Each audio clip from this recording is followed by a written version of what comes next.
I'm live. Am I live? You tell me if I was live, wouldn't you? No, just kidding. What's up, everybody? Oh, AD Nightly. Here we are doing the live stream podcast, daily, week daily. That is tried to do one yesterday. I was thinking about it, but you know, doesn't happen every day. Um, sometimes I'm busy. I got things to do, or yesterday was a crazy day. There's a bunch of crazy crap that happened. A couple things we'll talk about here, right here on AD Nightly, the week daily stream show with yours truly, Ben Bokus. Thank you so much for liking, subscribing, listening as you can and as you will and may. Um, so yeah, thanks for being here, everybody. Uh, and if you have not, what are you waiting for? Like and subscribe. Doesn't cost anything. My Substack's free. You can pay for it if you'd like, just to help me out, which would help out a lot with me personally. But not your priority. I get it. Whoever I'm talking to, everybody, really. Yeah. Yeah, and I do want to address that. It's like I'm talking to somebody specifically. I'm not. I don't try to address anybody specifically, and if I do, I will address them specifically and talk to them specifically. So I guess that's just an annoying thing that I'll have to deal with for the rest of my life. Um, and yeah, I mean, just is what it is. I guess being who I am, very outspoken in media, which is kind of tough to say. I do podcasts at this point in my career, which I love doing it. So got some great clients. Check out Get Authentic with Marcus Ogden. Great podcast, and also feel good and a good motivator for people who aren't self starters. Really, some great tips and really like life advice. You listen to enough of those episodes, and you'll come away with just some great attitudes and ideas on how to live your life in great ways. So I really don't try to cross promote many of my clients, just because it's not this show. But that being said, our opinions are our own, and their opinions do not reflect ours, and vice versa. There's no, um, I guess we're just friends, and I help them with their podcast, which is a great show, and you should watch. AP News has a story coming out. This one is kind of cool. Union Pacific and Norfolk seek first transcontinental railroad through a massive merger. Yay! Seems like a good thing. Being what the supply chain has recently incurred through COVID, and just everything. I guess the bump in people ordering things to be shipped and such. To kind of a cool thing. I kind of like this news, so I'll read you as much of this story as I can. AP News has it. Josh Funk wrote this from Omaha, Nebraska. AP. The story starts a little something like this: Union Pacific wants to buy Norfolk Southern in an $85 billion deal that would create the first transcontinental railroad in the U.S., potentially triggering a final wave of rail mergers across the country. The proposed merger, announced Tuesday, would marry Union Pacific's vast rail network in the west with Norfolk's rail that snake across the eastern United States. The combined railroad would include more than 50,000 miles of tracks in 40 states, with connections to major ports on both coasts. The nation was first linked by rail in 1869 with the Golden Railroad spike was driven in, when a Golden Railroad spike was driven in Utah to symbolize the connection of east and west coasts yet no single entity has controlled the coast-to-coast passage.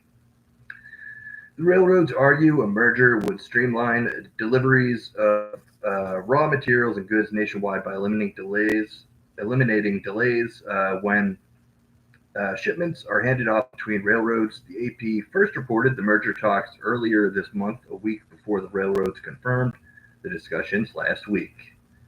Any deal would be closely scrutinized by antitrust regulators that have set a very high bar for railroad deals after previous consolidations in the industry led to massive backups and snarled traffic.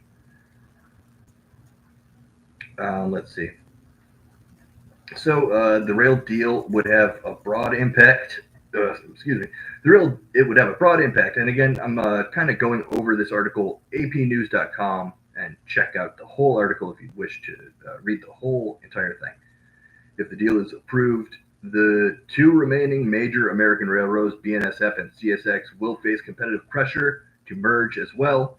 The continent's two other major railroads, Canadian National and CPKC, may also get involved. The Canadian rails span all of that nation and across parts of America. CPKC rails stretch south into Mexico. Some of the benefits of the deal should trickle down to consumers and the railroads if the railroads are able to streamline shipments because that will help keep costs down, said Edward Jones. Analyst Jeff Window. But he said, quote, there is that potential that there's going to be some service disruptions, end quote. The American Chemistry Council said that major chemical makers it represents have serious concerns about could reduce the deal could reduce rail competition, but other shippers like Amazon and UPS may see benefits of potentially faster, more reliable delivery. They, along with unions and affected communities, will have a chance to weigh in before the U.S. Surface Transportation Board. The nation's largest rail union, Smart TD. Whew, getting hot over here. It's hot out here for a penguin to just be walking around. The nation's largest rail union, Smart TD, quickly opposed the merger over concerns of jeopardizing progress that Norfolk Southern has made in safety and labor relations since its disastrous 2023 derailment in East Palestine, Ohio. The union said that Union Pacific's record is troubling on safety and treatment of workers. The smaller Transportation Workers Union echoed those concerns by saying the deal would, quote, deliver, quote, billions for Wall Street while workers get shafted.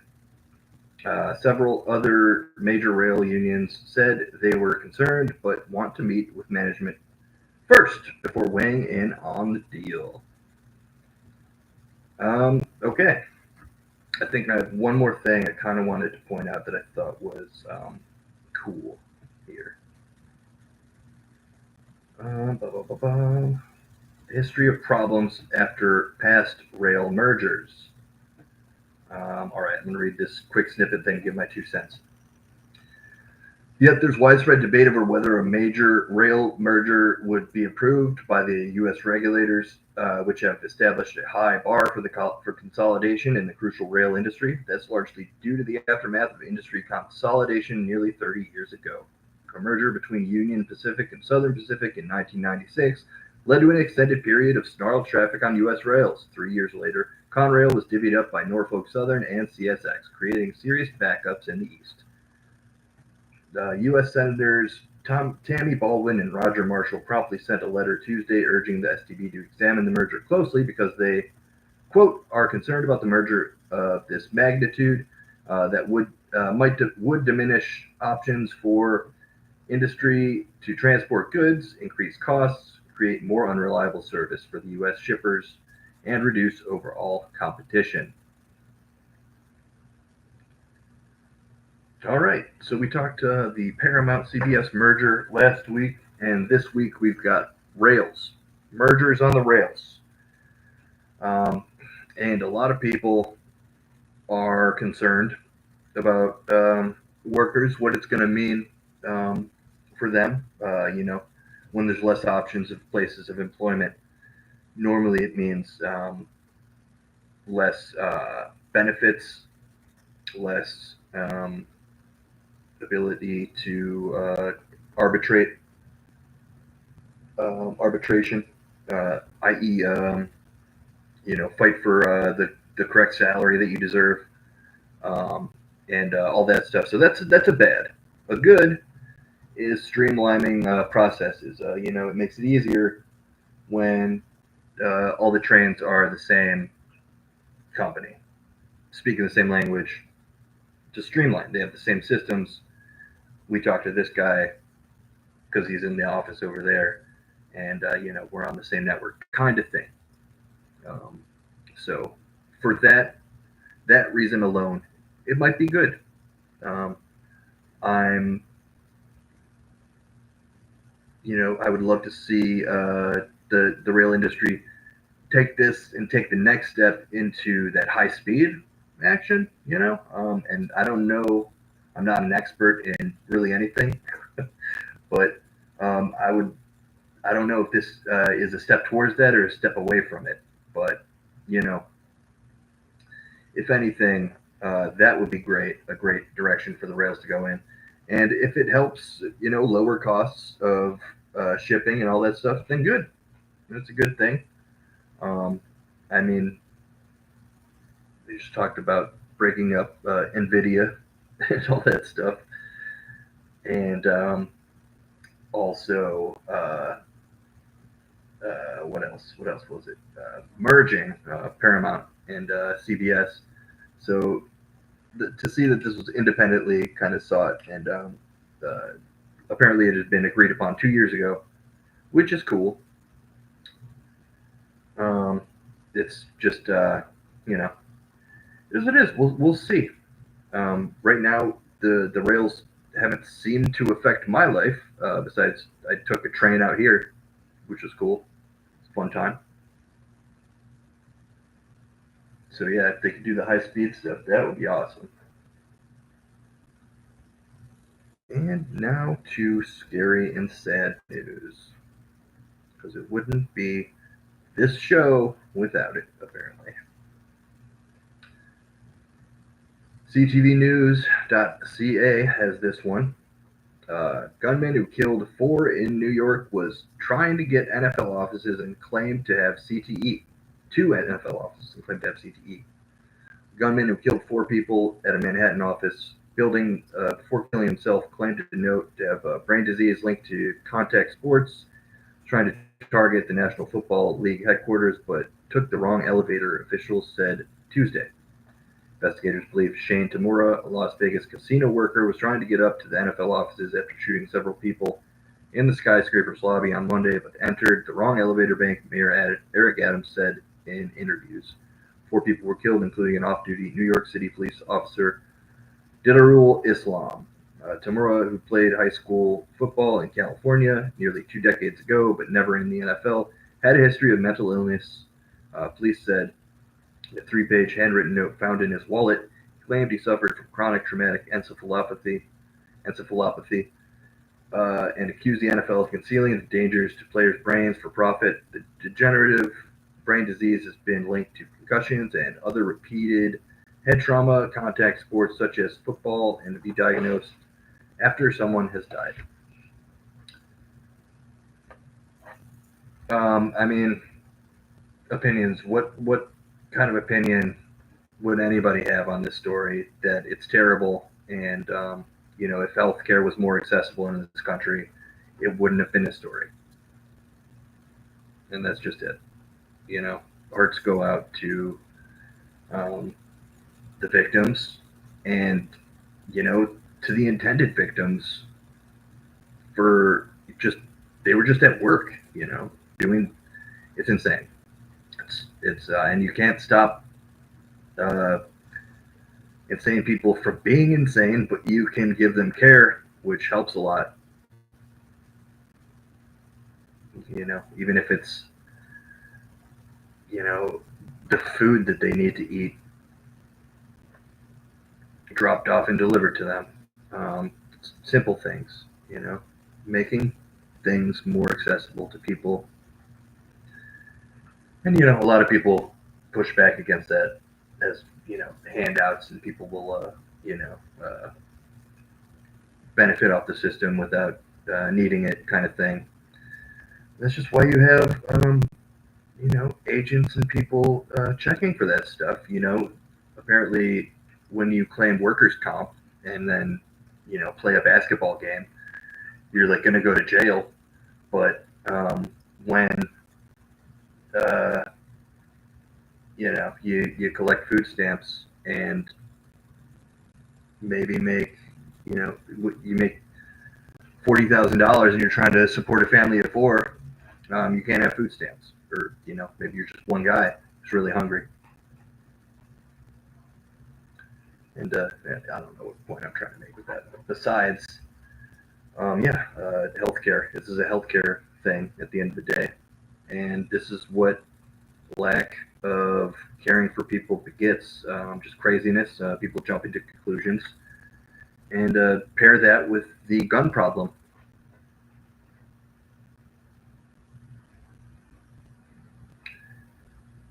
Here's another one. We're not pulling any punches or staying away from any topics today. And never say I have. TheGuardian.com has this story, which is, I'll just read it. TheGuardian.com has the wave of condemnation after killing of Palestinian activist in West Bank. Israeli soldiers raid mourning tent after death of Adwa Hathaleen, who helped make Oscar-winning No Other Land. Adwa Hathaleen, a Palestinian activist and journalist who helped make the Oscar-winning documentary No Other Land, has been killed during an attack by Israeli settlers in the South Hebron Hills, prompting a wave of condemnation of what was described as state impunity for Israeli settler violence. A video captured on Monday appears to have showed an Israeli settler who was put under sanctions by the U.S. President Joe Biden, then removed from sanctions list by Donald Trump, firing his gun wildly at residents in the village of al-Kahir. At the time of the killing, he was arrested by Israeli police for questioning, but later released on house arrest while investigation continued. More about this story on TheGuardian.com. And man, it's like, if you look at a map of the West Bank, you see Bethlehem. And like, just my association with Bethlehem for my entire life has been Jesus Christ. And that he was like a pretty good dude, I hear. If he was around, it's up for debate. I was raised to be religious, not necessarily to be religious, but raised knowing about religion. And, in my life personally, I've chosen to go more of a spirituality route, if you will. Not an organized religion type of person, but I have religious ADHD. So maybe I'm still figuring it out. A little pantheist in me. But I mean, at the end of the day, it's bad to murder. And when you shoot your gun around indiscriminately, that is attempted murder. And it should be punished. When you murder someone, you're a bad person. It's black and white. There's so many few things that we could actually look to in this world and say, oh, this is what this means, that's what that means. And there's just good and bad, So whatever side you're on in this terrible, terrible, ridiculous, nonsensical war, and this is between the West Bank and not the Gaza portion. But still, no matter what side you're on, it just behooves everybody to have standards, especially moral and legal standards, especially legal standards. 1,000,000% more important to have legal standards than anything else. So, I mean, I just hope, again, it's hard to even, at this point in the conflict, say this, but you just hope that it can be an example of. And at this point, it's like looking back at World War II. It's like, okay, well, let's not do that again. But it's why I do this show, to have philosophical, curt opinions on massive issues. And I thank you for listening. AD Nightly, like and subscribe. Text me at no, I'm not gonna give my number, but you can email me. BenjaminsPDX at gmail.com is the new one, which I'm currently seeking employment through. I've got a couple apps out right now. Got turned down for a cashier position, which is fine. Underqualified. It's okay. I mean, I've only been a cashier like one time when I was like, what, 15, I think? 15 to 16. I was a cashier slash drive-through attendant. So, is what it is. No grudges, no hard feelers. But yeah, you should give me a job. Just saying. And if not, just like and subscribe. Acknowledge my humanity and existence would be nice. Interact with me. Wouldn't hurt you. All right. Thanks again, everybody, for liking, listening. And I'll talk to you probably tomorrow.